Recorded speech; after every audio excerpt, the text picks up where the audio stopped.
All right, everybody, we're live here on Colorado Cars and Coffee. We're going to start the podcast in about 5 minutes. We're just doing setup here and sound checks and whatnot. So say hello, and we'll get set up and get started here at 8:30. Thanks for joining. Check. 1, 2, check. Check, baby, check. Baby. Sounds good. Sounds good. NPR National Public Radio. Today, President Joe Biden gave a speech.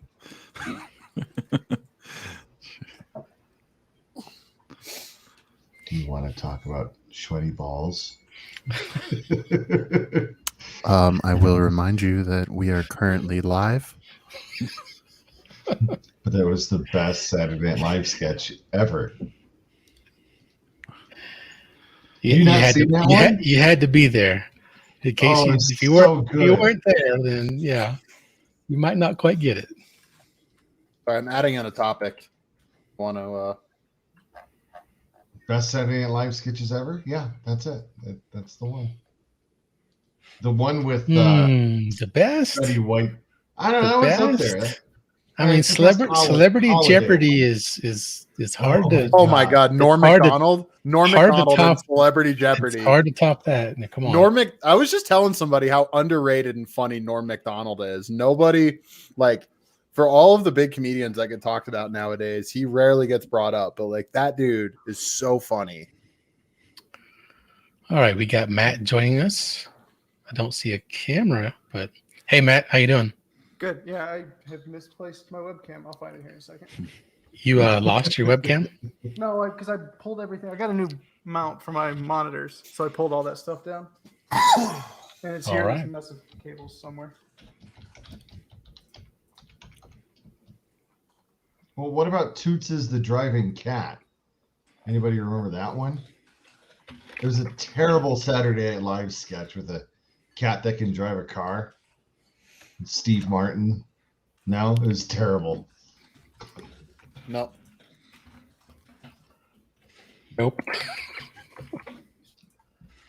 I'll tell you what was a good Saturday Night Live skit when the David Spade and Chris Farley with Matt Foley, motivational speaker, and he fell. I live in a van down by the river. That one, he tripped and fell back and busted this. He completely flattened this coffee table on the set, and they all started. They were like, "Oh shit," because it wasn't supposed to happen. And David Spade, you can see David Spade trying not to laugh, and then Chris Farley gets up. He was like, "Whoa. All right, that wasn't supposed to happen." Anyway. Yeah, David Spade was losing it in that. Him and Christina Applegate, I think, was that episode. Yeah. I think I watched that one live when it came out. What do you want to do? What do you want to do, young lady? I want to live in a van down by the river. Well, there's a lot of time to live in a van down by the river when you're... Yeah, it's a good one. Come here.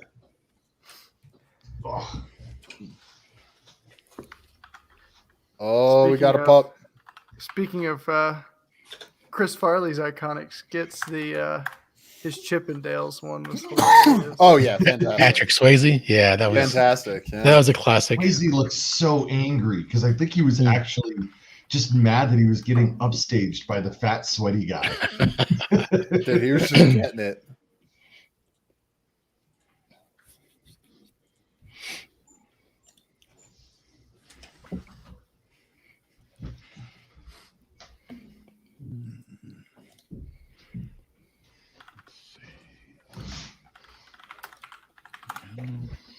Either of you guys sticking around? John and Steve? Yes. Oh, okay. Sure. Okay. I am wholly not prepared, but I'm kind of in the same boat. That's okay. But what else is new, as Matt says? Just throw. Yeah. Not anything too crazy this week. Oh. I'm approving a post from Lars Baugh. Oh, he found you guys are gonna like that. I'm not gonna spoil it. Lars comes up with some good stuff, man. He'll see something weird and immediately like take a picture or a video of it and share it.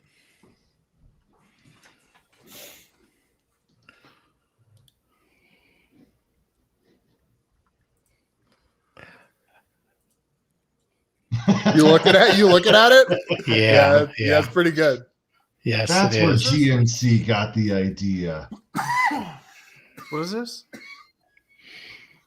On the group, Lars Baugh just posted a post. Yeah, we can't spoil it for you at this point. Well done, Lars. Well done. That's great. Yeah. Wow, that is just.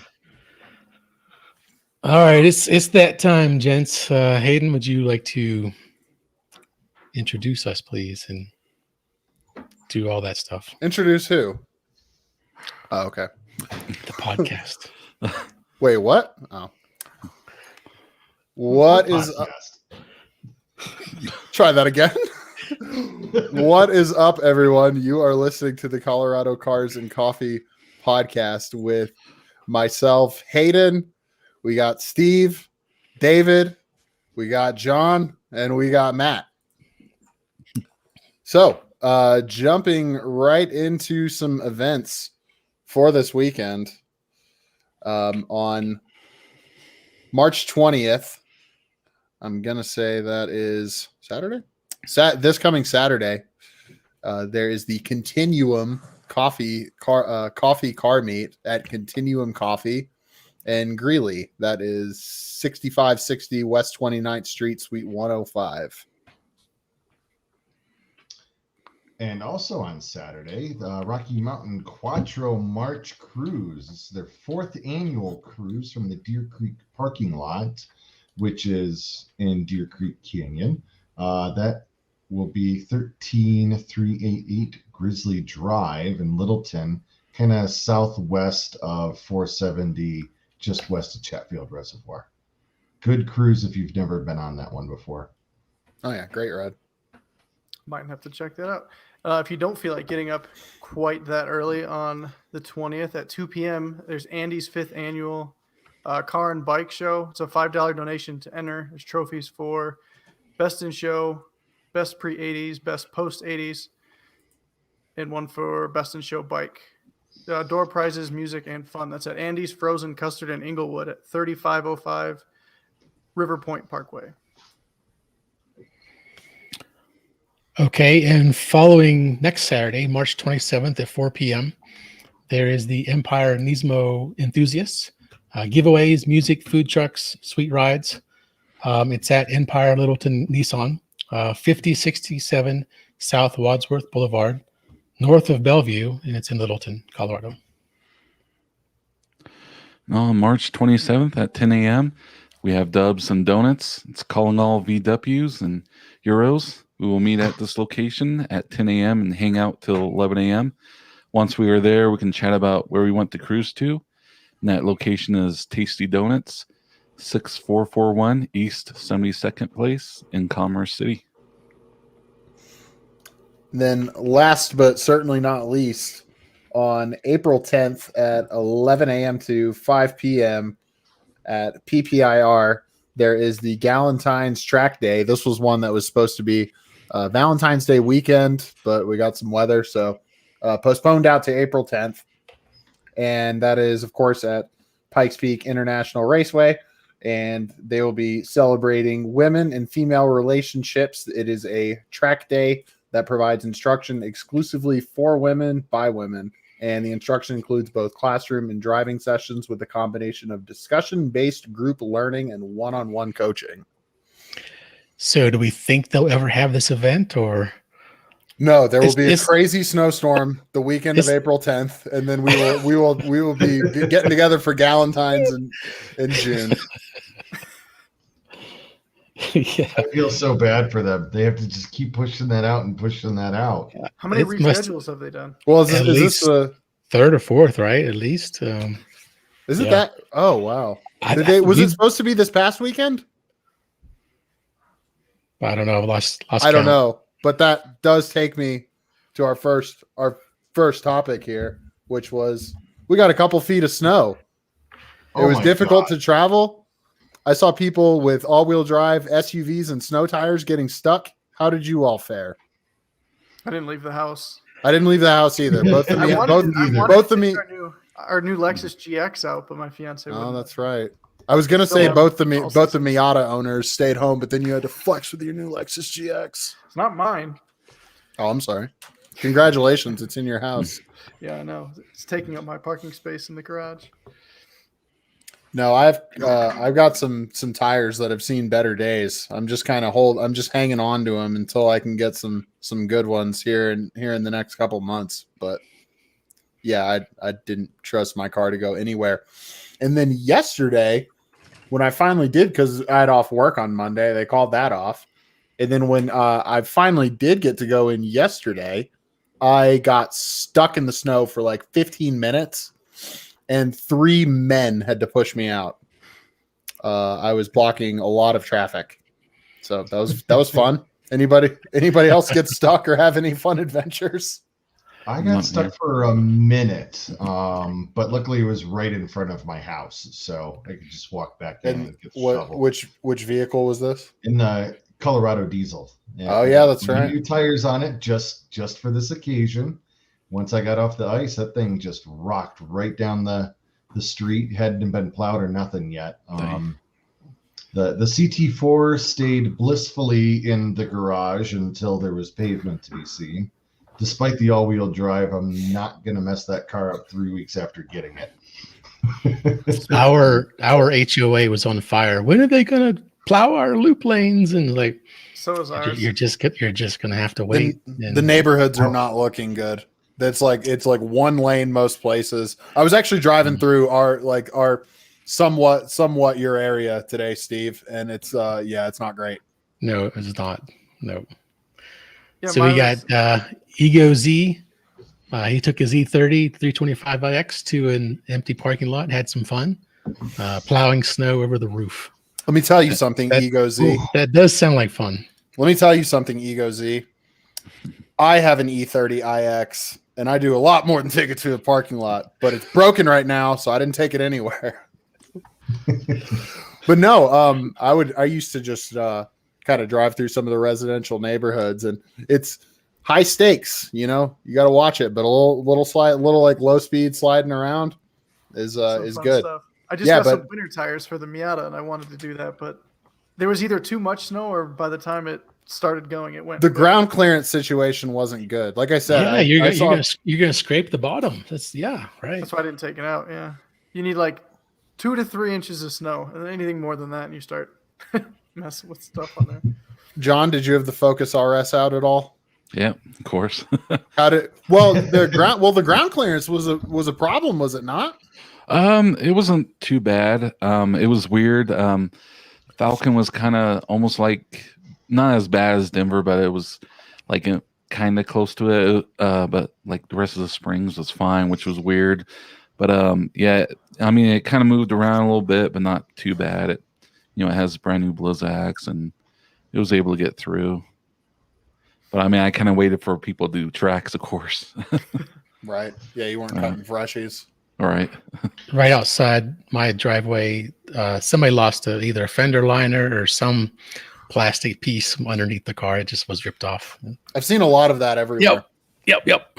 Yeah, the people are depositing bits of their car all over I've town. seen where people will slide and ram into a snowbank, and then they'll reverse and rip something off from under the front, whether it's a shroud or a piece of the front bumper. It just kind of lays there on the side of the road. That's nice.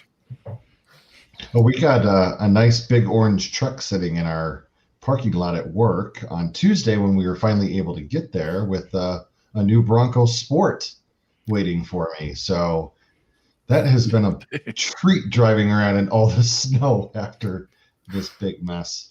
Wow. We're looking at an early '90s Accord that is almost completely buried. It's just basically just the windshield forward is dug out.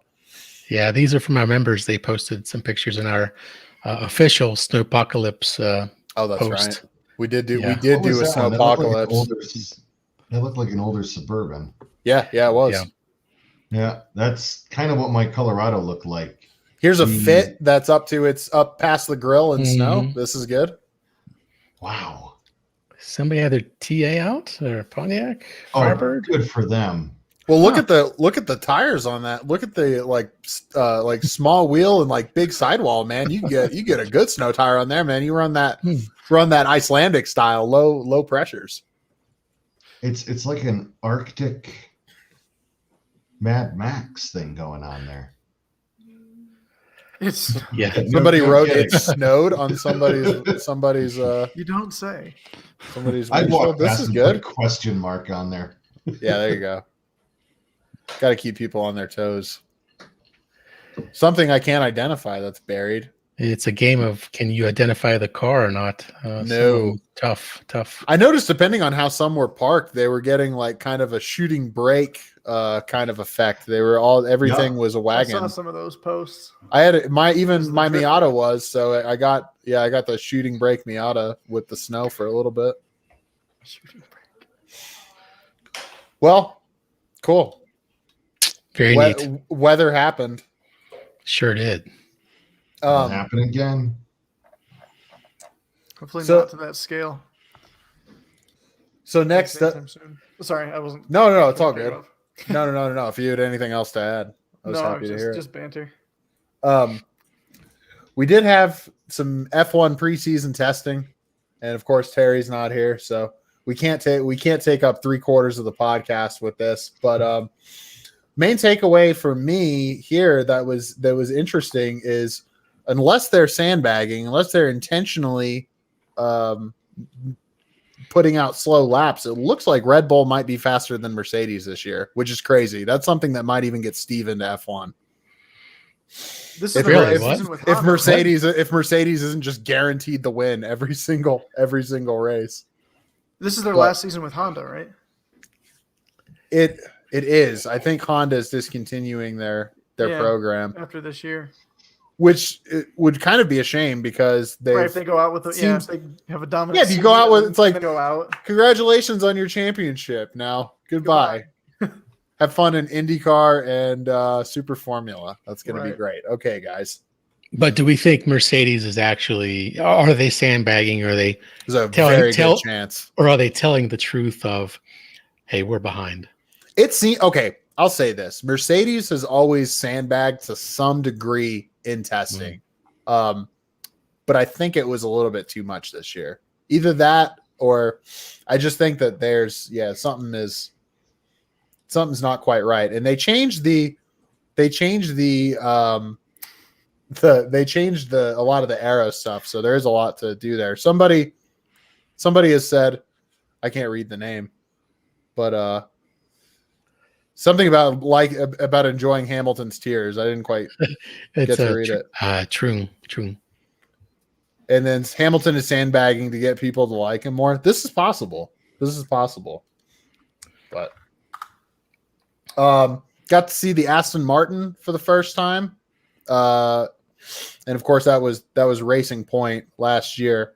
Not quite the same kind of level of performance, but I think the midfield battle is going to be as good as ever. Everybody is really, really tight and really close. I like the Aston's livery. It looked really It sharp. does look good, doesn't it? Yeah. And it's almost an Mhm. F1 version of kind of what they've had on their GT cars for years, which is their British Racing green, kind of metallic. Yeah, I liked it, and BWT is staying on as a sponsor, so they have these little hints of pink, but not an entirely pink car like they have in the past. So what'd you think of Haas there, Hayden? I know that they were basically it's a no change in the car, like almost at all, right? Well, first of all, the car that they're driving is a Russian flag on wheels, so that's one interesting bit. Even though their Russian driver is he's not racing for any particular country because of goes back to like the Russian Olympics doping. If you ever seen Icarus on Netflix, that whole thing. So I don't know what's going on there. And we were talking about him, and we've kind of nicknamed him Marzipan, right? Yeah, well, yeah, Marzipan. He's Nikita Mazepan. His nothing sticks. He just gets off scot free. So right.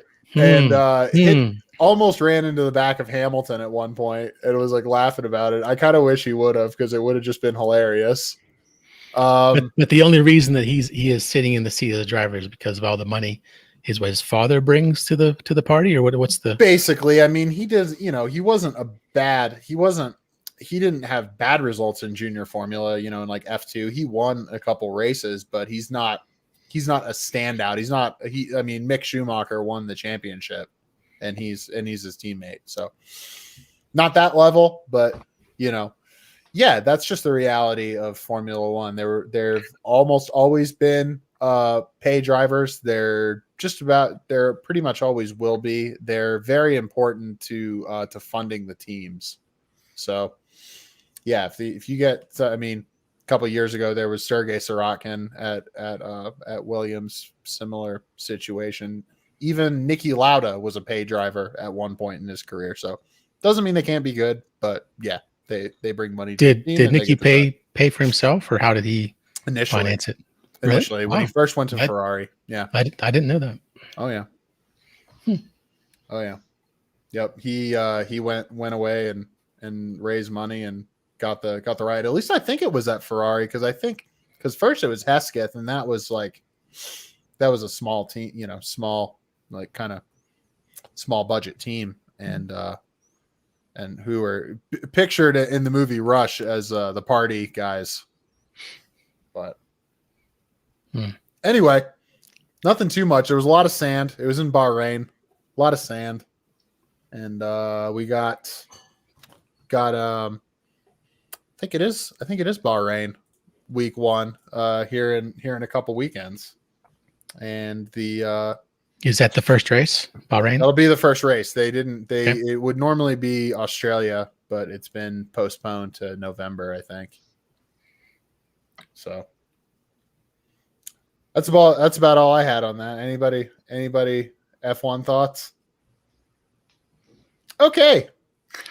No. Sorry. Shortest F1 segment. Hey, there's no Terry. Oh, and me and Terry, I don't want to talk too much about it. I'm sure I'll promote it more once it's actually out there. But we look to be starting an F1 podcast. So, oh, nice. If that'll be great for you guys. And it's going to be, yes. it's going to be great for everyone. First of all, you'll be able to listen to it, but no, it'll be fun, because we're gonna try to. It's not gonna be serious at all. It's gonna be a lot of us, Ranting. on weird tangents. Will it be as serious? Will it be as serious as this podcast is? This is very serious. Okay. Yeah. So yeah, we're happy to promote your new F1 podcast, Hayden and Terry. Hey, John, don't you have a podcast as well?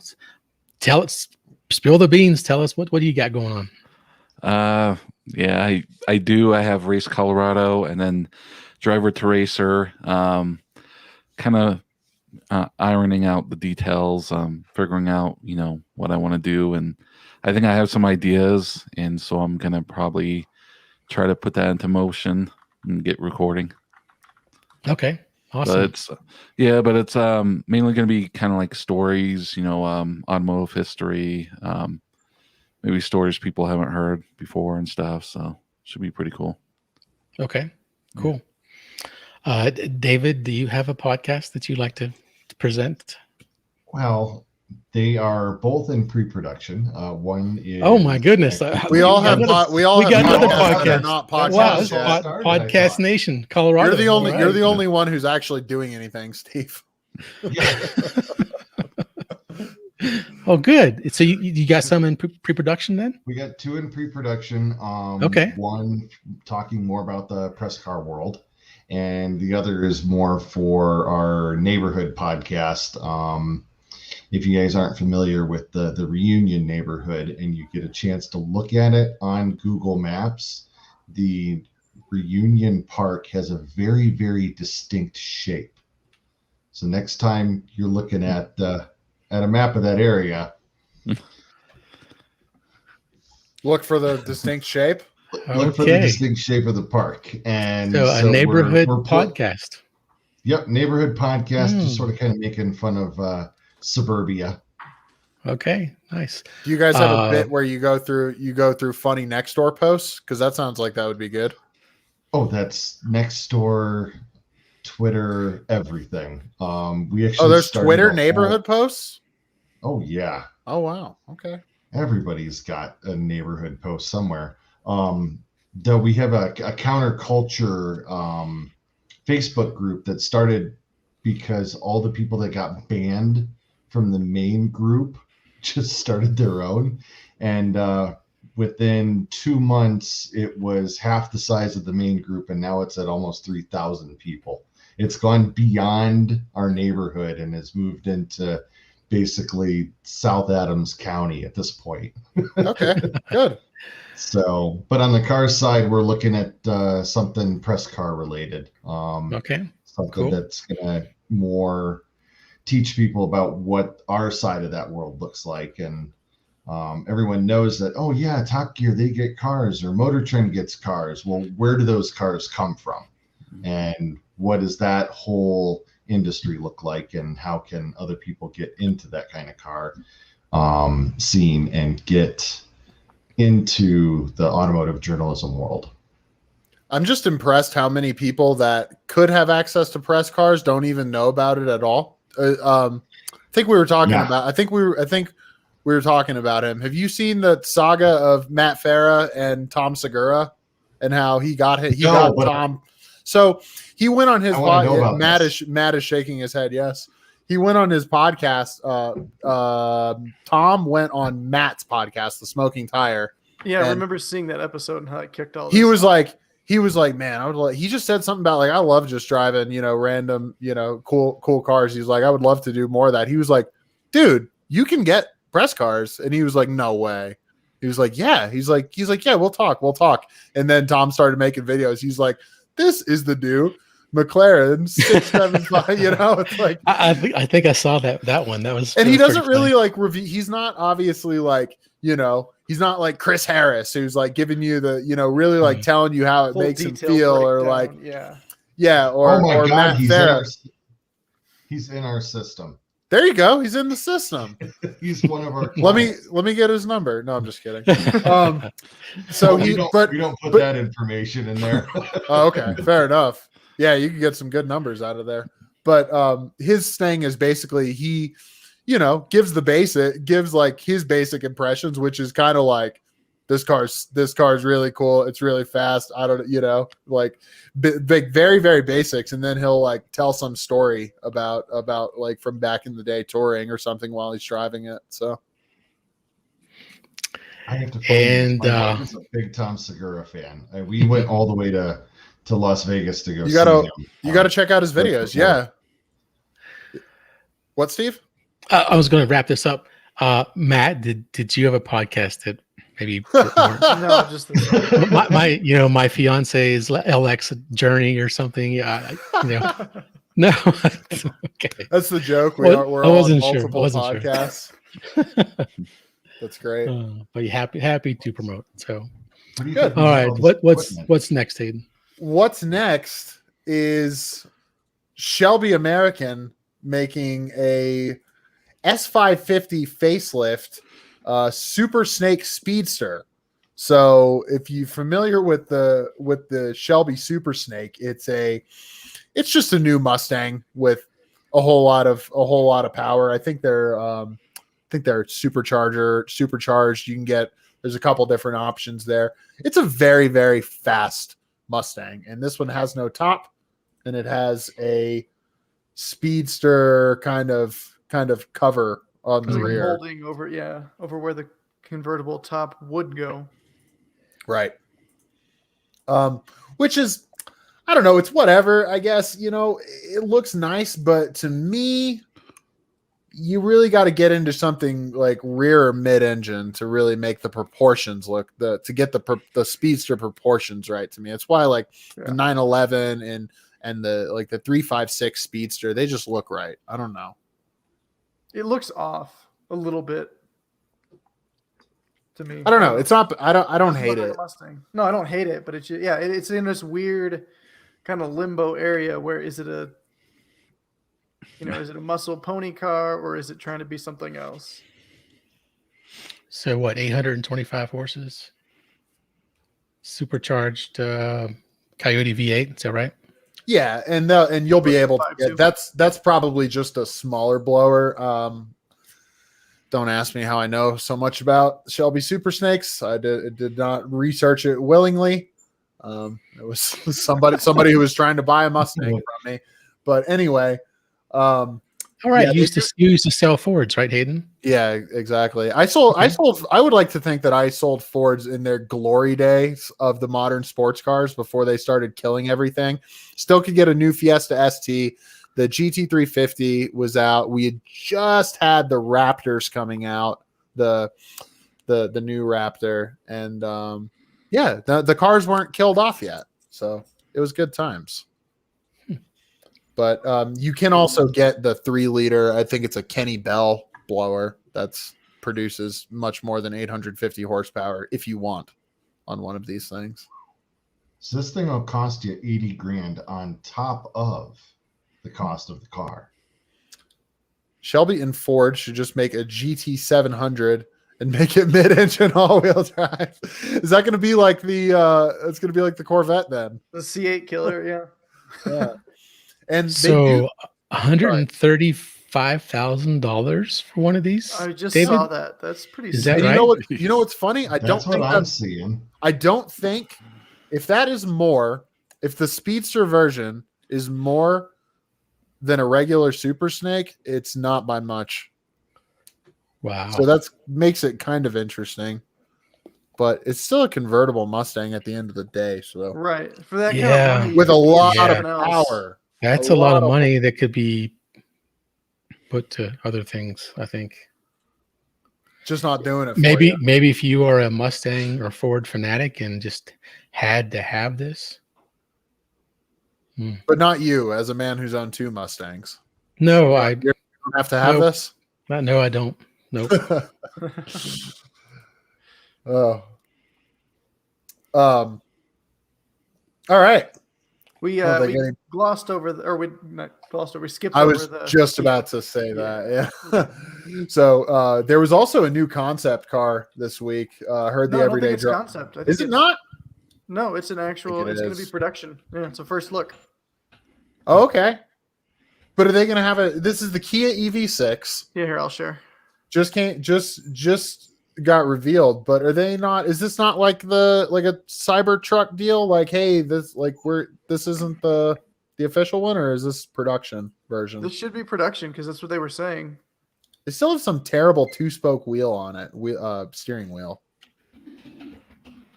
That seems kind of a shame, but everybody wants to. There we go. Make their EVs, I don't know, different, just different for the sake of being different. So what's different about this one? What is different?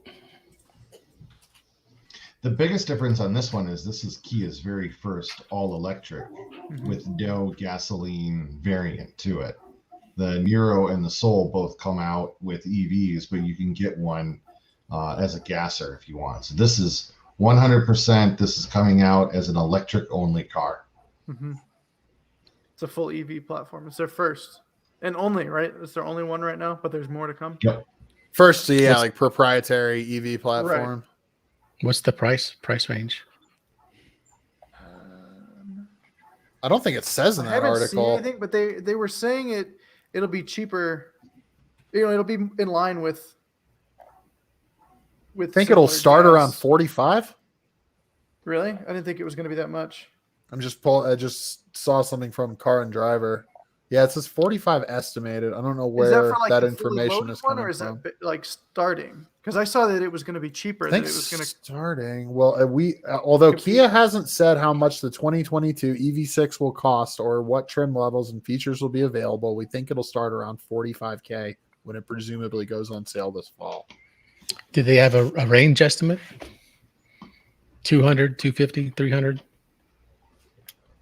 Probably. Well, if it's similar. anything like the Nero, it'll be above 200 for sure. I was just gonna say it's probably at least it has to be at least what the Nero will do. So And this this is is a wee classified bit as an bigger than the SUV or not, Nero. like a crossover, right?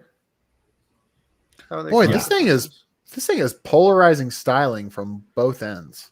I know. So I was gonna say there's things I like about it and there's things that I don't. I think it'll be one of those ones that it looks very different in person than in pictures. It's very just kind of cyborg looking in the rear, but also has that wraparound taillight, almost like the new Aston Martin, Henrik Fisker kind of thing. I like the interior. Interior looks pretty sharp. Yeah, the interior is nice. It looks Well, you don't have to look at the outside minimalist. when you're on the inside, so that's nice. Oh, ouch. Mm. That's a clean interior. And that new wraparound display, we're seeing more and more and more of those in everything from the Escalades even down to the Kias, where it's just so massive. That front's pretty boring though. It's kind of I know. It's I kind don't of think much- manufacturers doesn't do have much for me. figured out what to do with the nose on any EV at this point. right. There's like, okay, we don't need airflow, so Just make it as what do we efficient. we can make it like a Tesla or not. So what do we do? I don't know. Okay, throw something up there. Okay. But yeah, but before they made this reveal, I saw some stuff that it was going to be cheaper than the comparable Tesla. So what would this compare Be a to? Model 3. Would it be a Model 3? But the Model Yeah. 3 is cheaper than this, isn't it? Starts at 35. Yeah. Huh. I guess we'll see. I would guess that comfortably you're in the $50,000 range for this. Probably. For a Kia. Yeah, that's There's Kias have been going up market for a while. they have. I know, but they always try to slot in just under so they can get the market share, even though they're not the top tier name. That kind of deal. Oh, I didn't see Well, that it the was. Telluride is at 32 to start, and that was the SUV of the year by almost every major group Exactly. out there. Right. Lower cost, It's a great tremendous features. vehicle. So the fact that this is 45 starting for this EV, that's interesting. I just saw that its operating voltage is 800 volts. That's pretty cool. That means it's going to be able to charge fast. I did notice on those concept pictures or that the new Kia logo. I don't know if you noticed that or not. You notice that the K&N Yeah. logo? Yep. Yeah, yes, the K&N. Yeah. I can't believe that was signed off on internally. Well, another new EV, another podcast. That's for sure. I scrolled down to the bottom of that page and I saw the BMW iX and other stuff we had discussed. We had some conversations about the BMW line coming soon, so they've got some interesting stuff in the works. They always do. Always do. And it's not We always- don't know it's anything not- until about this time next year. It's not always for the best. But anyway, I think we could move on. I guess we'll combine these two. These last two. We started talking about kit cars and what kit cars we would build. I have discussed well, I guess not really kit cars, but more like kind of modifying, old cars, even though the 962 I've talked about would be a full kit. So they've heard from me. Top left-hand corner, Steve, what kit car do you like? What would you build for a kit car?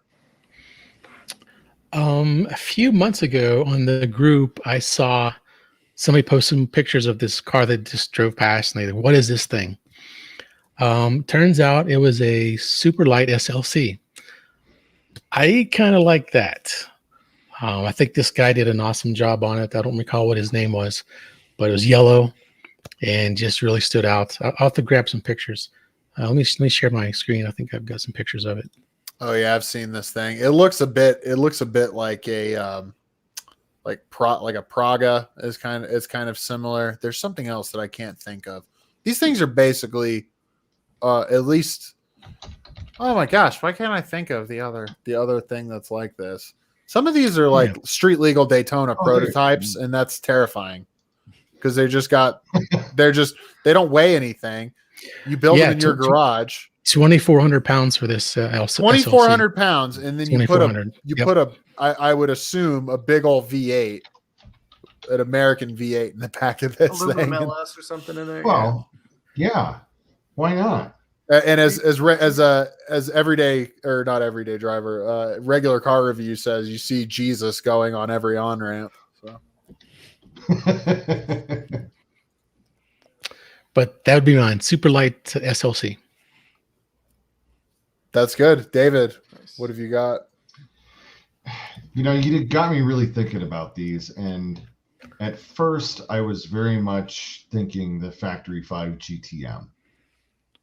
And Okay. Great looking car, great lines. It'll fit any LS motor. Essentially, it was a rear engine or mid-engine Corvette before the C8 even came out. And as I was looking at that, I considered, maybe the Carolina Vader. But as cool as that car looks, it's a bit too polygonal in its design. It's a lot of hard edges on it. It doesn't really swoop. There's no other way I can really describe it, but also very much in that Corvette kind of design. But I think I got to go with the Blakely Bernardi. Old school, classic, two-door, long hood convertible. You put the wheel on the back of the trunk. Those guys started doing this in the 80s, and it was basically based on a 1950s MGTD. Right. Which is just a very classic look.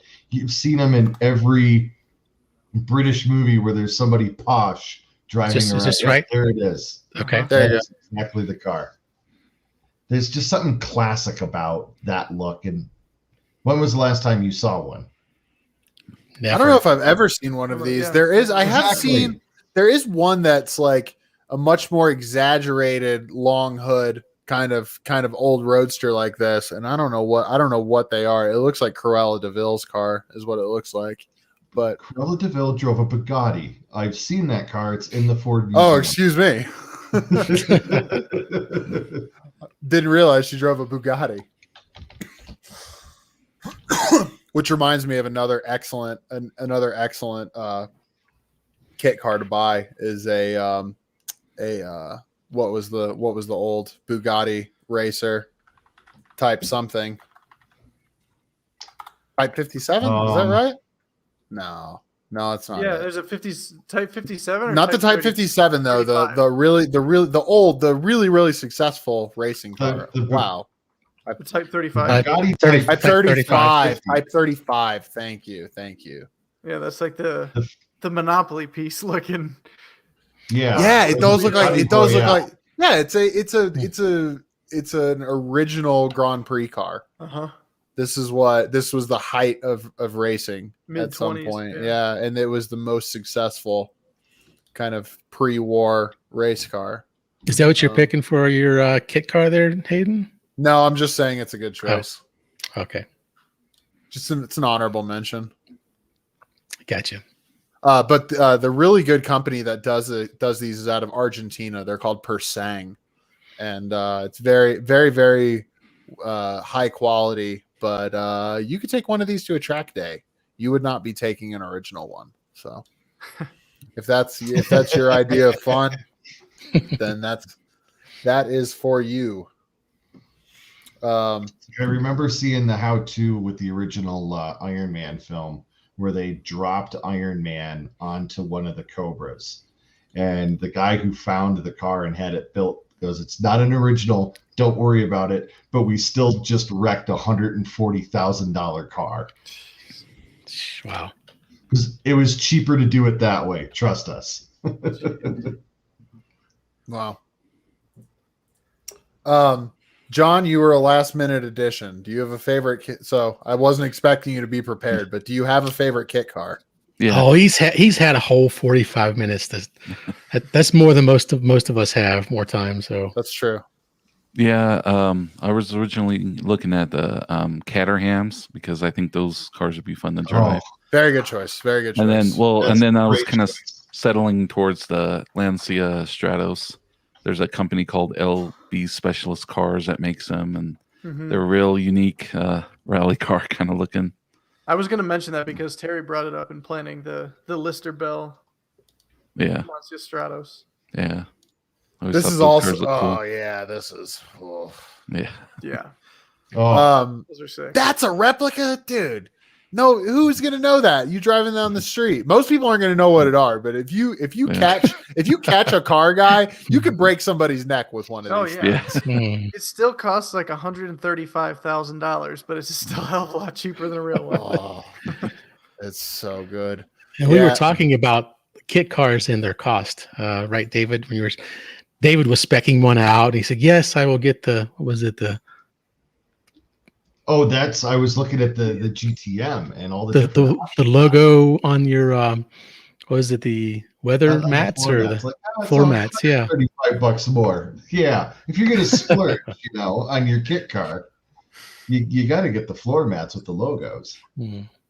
Okay, so I'm just looking at this thing for 135 grand. What kind of engine do I get?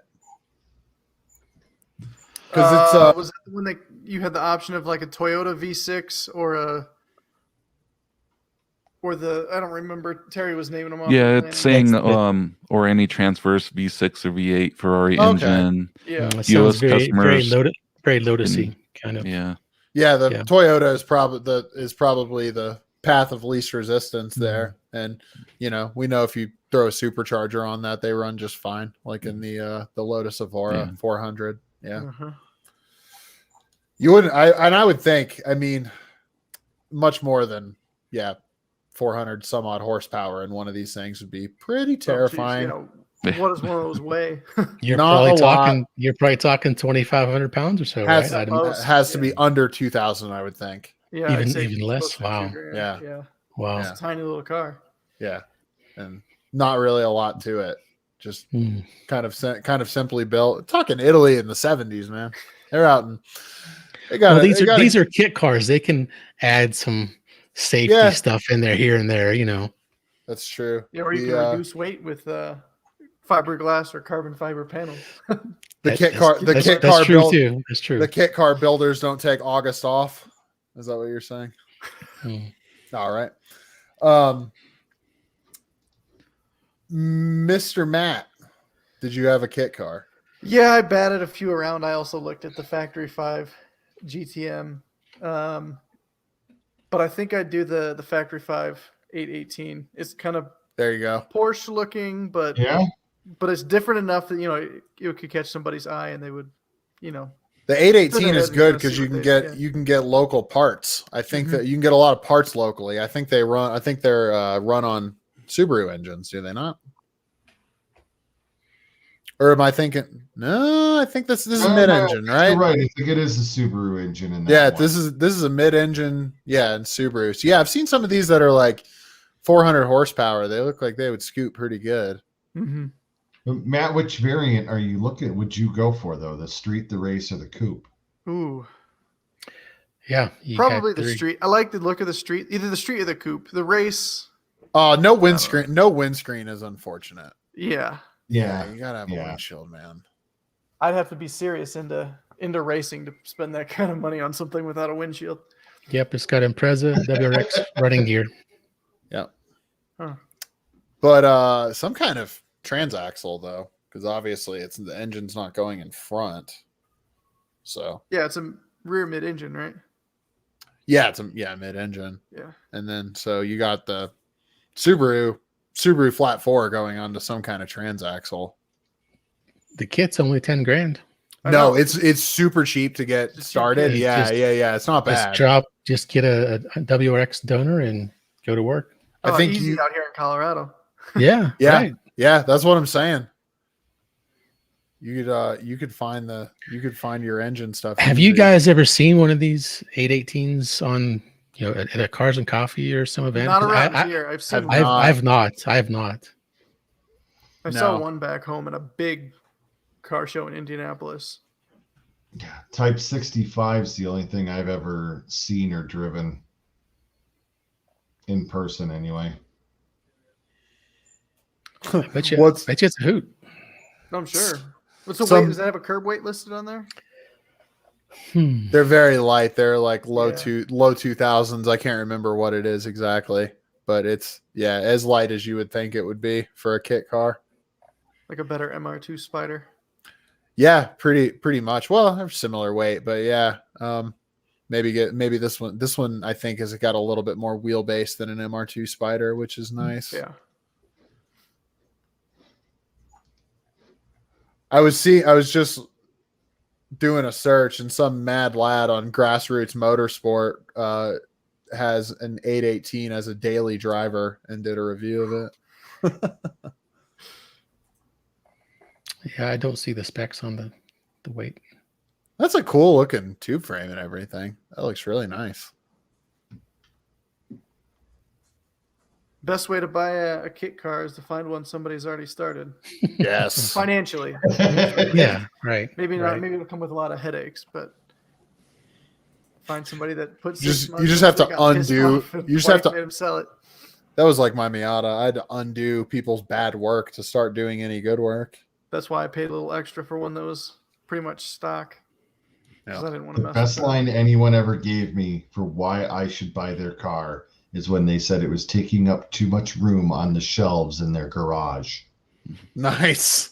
That's good. That's like my situation. There we go. 1800. Somehow I thought it was. 1800. Yeah. Holy cow. Is that God. with the drivetrain in there? Oh, yeah. With Holy the cow. WRX drivetrain. Yeah, this would be a track Woo. weapon. And what's the horsepower? I mean, 265, 275 with Just the for- that's WRX. your- Easily bump that up. That's Yeah, that's your just stock. basic. That's a Yeah. stock WRX. Yeah, You right. can do quite a bit God. more. That's a lot of power for not a lot of weight. Yeah. That Oh, sounds if like you think fun. that's bad, wait See till you that. see mine. Oh, geez. I'll show you a lot of power for not a lot of weight.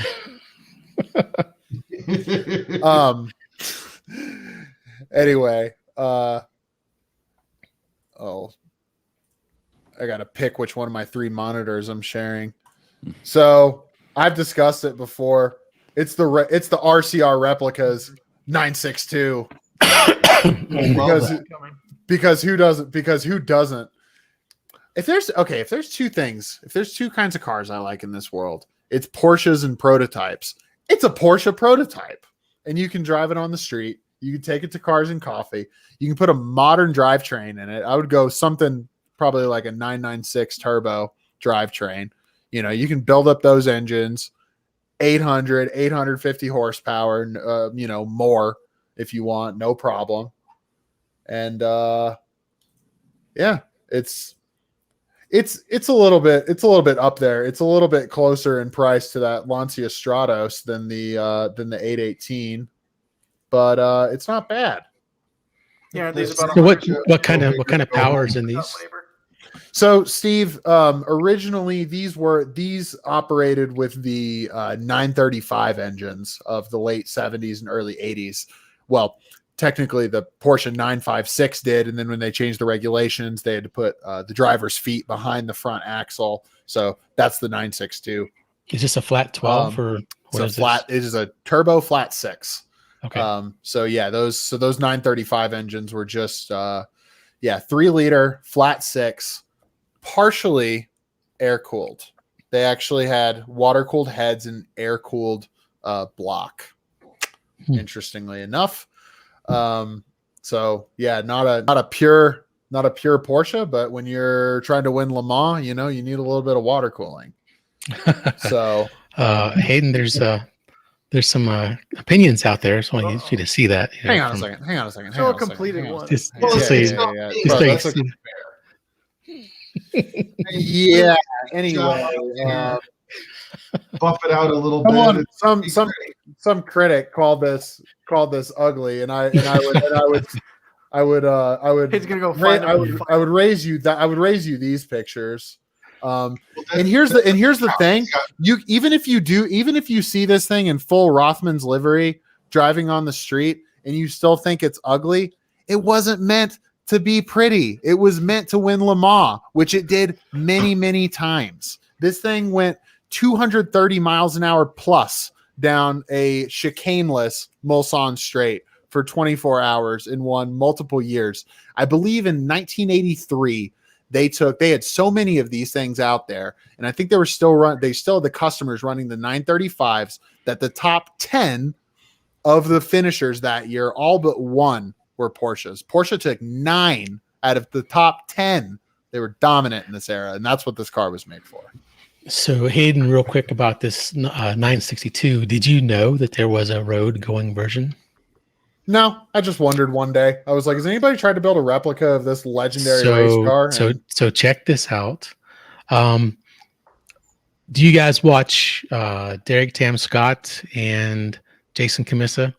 The Carmudgeons. The Carmudgeons. Well, Jason went on to Haggerty, and sometimes he comes back and does an episode with Derek. But Derek stayed with the SEMI official, and he just recently reviewed a 962. So let me show you that real quick. Was it so? There were a few street going versions. I shouldn't say that I was completely unaware of it because Kramer, who was a Porsche racing team, came out with one. Matt Farah did a review of one.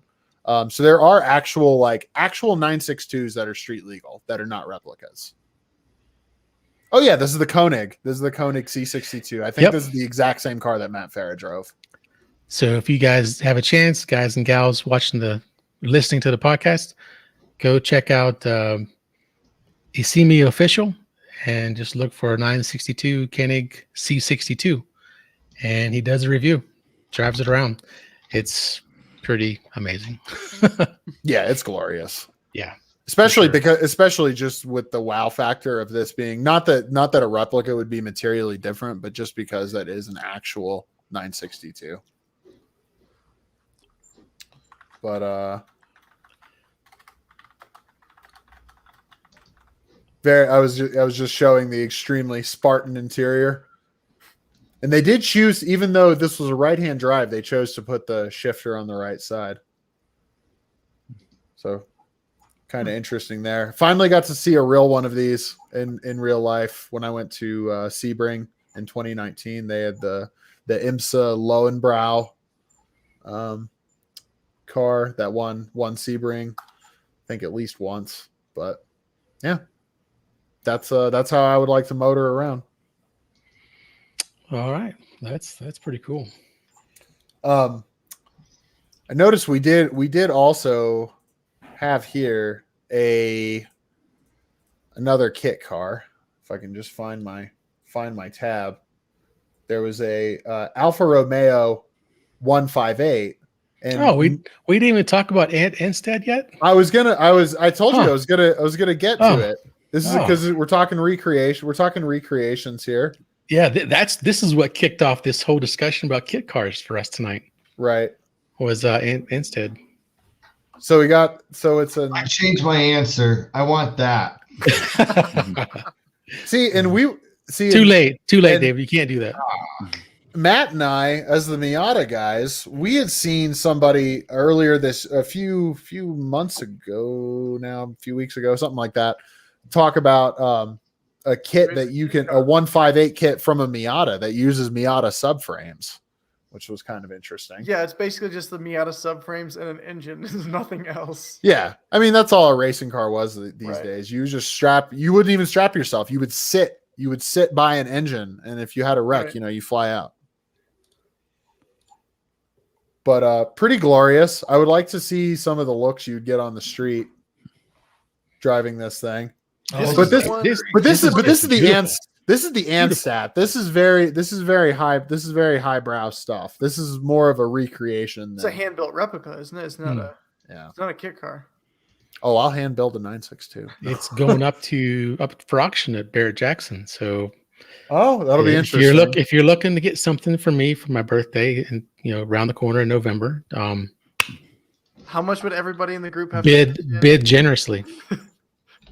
My birthday is next Tuesday. If you don't want to wait, I'll let you know. I'll let you know how my cryptocurrency investments go by November, Steve. Might have to surprise you.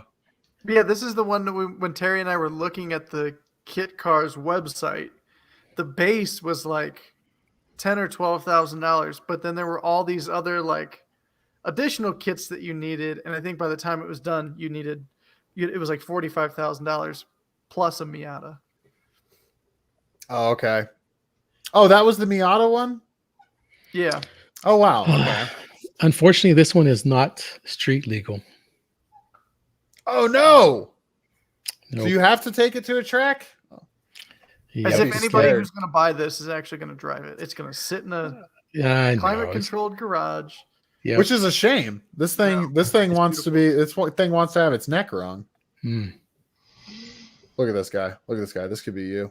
Oh no, but it just keeps going to the same. Oh dang it! I was trying to find a dude, the dude with the whole driver's outfit. Where'd you go, sir? Oh no, he's nope. There he is. and that's very, very great photo considering today is St. Patrick's Day. That's true. Yes. Ah, yes. 4-leaf clover. Uh-huh. Anyway, old race cars are cool, especially if Yes, you can they just That- have something that you don't have to worry about putting into a ditch and ruining a priceless race car. Well, Is that it? I think that was about it. Do we have a sponsor, Steve? We do, and I will take over. All right. So, let's see. Our sponsor for tonight's podcast is Farland Classic Restoration. And actually, I'll share their website. Take a look at it. Did we lose somebody? Did we lose Matt? We lost a Matt. Yeah. I don't think Yeah. I hit remove on Matt. Matt had to go. Oh, okay. Oh, that's Okay. right. He did mention taking off. So this is their website. You can check it out as I'm going to introduce some information, but they're based in Englewood. They're just a few doors down from New Image Paint Protection, another one of our sponsors. So you can get some restoration done. You can get some paint protection done at New Image. But Farland's, they've been part of Denver for 30 years. They cover all aspects of restoration, including metalworking, paint, upholstery, detailing. They also work with owners to consign their cars and helping find the next owner for your classic vehicle. Long history of working on Concours level cars and an in-house Ferrari Concours judge. Passionate about accuracy, also there to help their owners with their personal touches. They're based at 3800 South Kalamath Street in Englewood. You can contact them at Facebook, Farland Classic Restoration. Look them up on Instagram, same thing, Farland Classic Restoration. And their website is farlandcars.com. So their benefit for our Cars and Coffee members, they're doing a quarterly contest for members, giving away a Farland license plate frame, a hat, t-shirt to a couple of members. Members must comment on one of their posts throughout the quarter, and Farland's will pick out the winner. So yeah, if you ever want to check them out, if you just want to walk around the showroom floor, I'll give them a call first in these COVID times to make sure you're able to do that. But yeah, go check them out. Got quite a nice portfolio on their website. Yeah, Ferrari 61 Ferrari 250 GT, 69 280 SL. Very cool. Right. Well, I think that about does it for the week. Thank you for listening. Please give us feedback. Tell us why we're bad at this. Tell us why we're good at this. Mostly why we're bad at this. Stay in touch with the local car scene by visiting your favorite social media channels and searching for Colorado Cars and Coffee. Got Facebook, of course, Instagram, YouTube. Yeah, we got all the channels. We Colorado Cars and Coffee. Are we getting on TikTok? Is that what you're going to say? No, well, I'm not. But if one of our now we younger are. admins wants to go on There you go. TikTok, I don't mind. I was That's just fine. kidding. But I did want to say we do have a email newsletter. So if you want just upcoming events for the next couple of weeks, plus a couple of news articles, subscribe to our email newsletters. We've just started. We had our second newsletter drop yesterday or today. And we do these newsletters every 2 weeks. So we got a small team that works on that. They go out and find the events. They build a couple of articles and put it together. So yeah, check it out. Well, that is going to be it for us, I think, here at Colorado Cars and Coffee. And we will see everyone down the road. All right. See you, everybody. Later. Happy St. Bye, Patrick's everyone. Day.